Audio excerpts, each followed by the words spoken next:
वजीर दिफा कह रहे हैं कि ब्लैकआउट हो सकता है पाकिस्तान में, खुदा ना खास्ता। इस वक्त जो एक बड़ी रीजनल ब्रेकिंग न्यूज़ है वो ये है कि इंडिया ने जापान को पीछे छोड़ दिया और इस वक्त दुनिया की तीसरी बड़ी ऑटो मार्केट जो है वो बन गई है।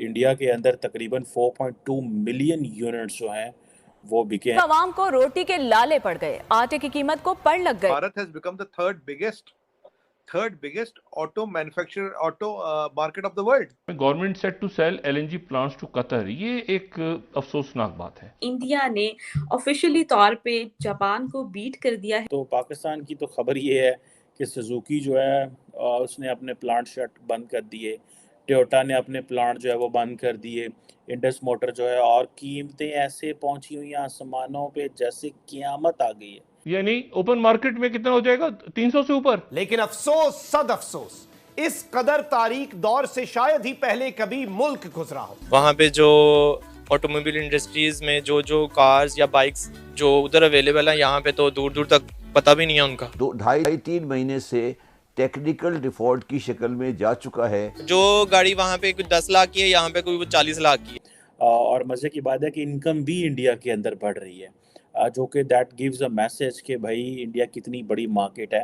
दैट इज़ वाई हर कोई जो इंडियन जो एक बड़ी रीजनल ब्रेकिंग न्यूज़ है वो ये है कि इंडिया ने जापान को पीछे छोड़ दिया और इस वक्त दुनिया की तीसरी बड़ी ऑटो मार्केट जो है वो बन गई है।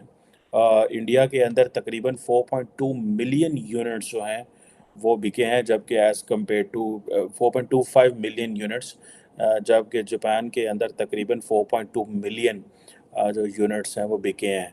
और आप ये समझ लें कि third largest auto market India जो है वो अब बन चुकी है। ये बहुत बड़ा, अगर आप दुनिया का टोटल डाटा देखें और ये आप देखें कि अगर इंडिया की पॉपुलेशन को आप देखें, वहाँ की सिचुएशन को आप देखें, अब आप इससे अंदाज़ा लगाया जा सकता है कि इंडिया के अंदर कहा जाता है कि तकरीबन 8.5% जो इंडिया के अंदर जो हाउस होल्ड्स हैं they own passenger vehicle in 22, according to, ये मैं बात कर रहा हूँ, ब्रिटिश रिसर्च फॉर्म है, यूरोमॉनिटर ने ये उसकी रिसर्च है कि अब आप इमेजिन करें कि 8.5% इंडियन हाउस होल्ड है। सो इट मीन्स कि अगर आप इंडिया के अंदर स्पेस देखें तो बहुत ज़्यादा स्पेस है। सो आप इमेजिन कर लें 8.5% of the Indian households as per the British research form Euromonitor ये कह रहे हैं। ठीक है जनाब, ये तो कुछ भी नहीं है, लेकिन इंडिया की आबादी इतनी ज़्यादा है। अगर आप आबादी पे जाएं तो आपको पता है कि जो इंडिया है वो क्रॉस करने वाला चाइना को इन टर्म्स ऑफ पॉपुलेशन, और अगर इंडिया जो है वो क्रॉस करता है पॉपुलेशन को तो इंडिया तो बहुत बड़ी मार्केट है। अब अगर आप इसमें ये देखें कि वैसे तो ये जो ओमिक्रॉन और पेंडेमिक्स ये सारा कुछ इसने भी इंडिया और चाइना की और सब मार्केट्स को बड़ा स्लो किया, लेकिन जारी बात है इंडिया जो है वो इस वक्त इस चीज़ में लीड कर रहा है that they have a lot of space. और मज़े की बात है कि इनकम भी इंडिया के अंदर बढ़ रही है, जो कि दैट गिव्स अ मैसेज कि भाई इंडिया कितनी बड़ी मार्केट है। दैट इज़ वाई हर कोई जो इंडियन मार्केट में आना चाह रहा है। और सुजुकी हो, मारुति हो, टाटा मोटर्स हो, जितने भी इंडियन जो व्हीकल मेकर्स हैं, ऑटो मेकर्स हैं, सारे they are making a lot of money. और इसमें ये चीज़ है। अगर आप पाकिस्तान में आ जाएं तो पाकिस्तान की तो खबर ये है कि सुजुकी जो है उसने अपने प्लांट शट बंद कर दिए, टोयोटा ने अपने प्लांट जो है वो बंद कर दिए, इंडस मोटर जो है, और कीमतें ऐसे पहुंची हुई हैं आसमानों पे जैसे क़यामत आ गई है।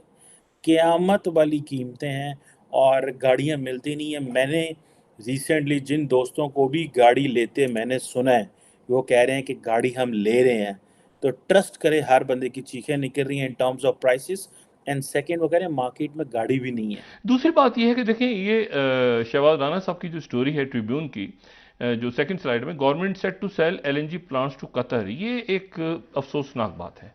अफसोसनाक बात इसलिए है कि ये जो कमेटी इन्होंने बनाई है और ये फास्ट ट्रैक बेसिस पे पाकिस्तान अपने 2 एलएनजी प्लांट्स उनको बेच रहा है quietly. The government is quietly delisted 2 power plants which over 4 years had been put on the active list for privatization. ठीक हो गया। ठीक है, to raise an estimated 1.5 billion. ये 1.5 बिलियन हम जो रूटीन की हमने करनी थी, प्राइवेटाइजेशन कमीशन बना हुआ है, यहाँ पे वजारत है, उससे निकाल के हमने जल्दी से कतर से 1.5 अरब डॉलर पकड़ने के लिए उनको एलएनजी देने का फैसला कर लिया फौरी तौर पे। और इसके लिए इसकी मालियत कितनी है, ये मालियत कितनी, प्राइस क्या है, हो सकता है 2.5 अरब हो सकता है 1 अरब हो सकता है 3 अरब हो। वो जानने के लिए हम गए सिंगापुर की कंपनी के पास। सिंगापुर की कंपनी से हमने कहा असेसमेंट करो इसकी। उस सिंगापुर की कंपनी ने कहा 1 मिनट ठहर जाए भाईजान, आप जो हैं आपने हमारे 1.7 मिलियन डॉलर पहले के देने हैं। हाँ। वो हमें पहले पैसे दें 1.7 मिलियन, तो फिर हम आपको बताएंगे एलएनजी प्लांट्स की कीमत कितनी है, असेस करके बताएंगे आपको। हम वहां से भागे, हमने कतर को दे दी। इंडिया ने ऑफिशियली तौर पे जापान को बीट कर दिया है ऑटोमोबाइल मार्केट में। इस पर आज हम पूरा बैकग्राउंड जानने की कोशिश करेंगे और ये भी जानेंगे कि इंडिया जिस तरह दिन ब दिन जो है बहुत ज़्यादा स्ट्रांग होता जा रहा है इकोनॉमी वाइज हर फील्ड में, और एक बहुत बड़ी मार्केट बन चुका है। सबसे पहले तो इंडिया की जानिब से खबर आती है कि जापान को इंडिया ने बीट कर दिया है ऑटो मार्केट के मामले में, और ये एक बहुत बड़ी अचीवमेंट है। आप इस पूरे सिनेरियो को देखते हुए क्या कहेंगे कि जापान जैसी कंट्री को इंडिया ने बीट कर दिया? देखिए, एक it is a big achievement, और दूसरी चीज ये है कि it is should not be A surprise कि इंडिया के जिस तरह से ग्रोथ हो रही है। अगर आप टॉप 10 कंट्रीज को ले लें जो मैन्युफैक्चरर्स हैं, कार मैन्युफैक्चरर्स हैं, तो सिर्फ इंडिया, चाइना और एक मुल्क में ग्रोथ हो रही है पिछले 10-12 साल में, और दूसरे मुल्कों में there is actually negative growth. US में कुछ 8% नेगेटिव ग्रोथ हुआ है पिछले 1 साल में। मतलब the number of cars that are being manufactured are less. In fact market में भी अवेलेबल नहीं है। मुझे याद है 4-5 महीने पहले मुझे इतने फ़ोन कॉल्स आ रहे थे, मेरे पास जो गाड़ी थी दे वांटेड इट बैक, तो वो मुझे ऑफर कर रहे थे कि we will pay you because there is so much demand for used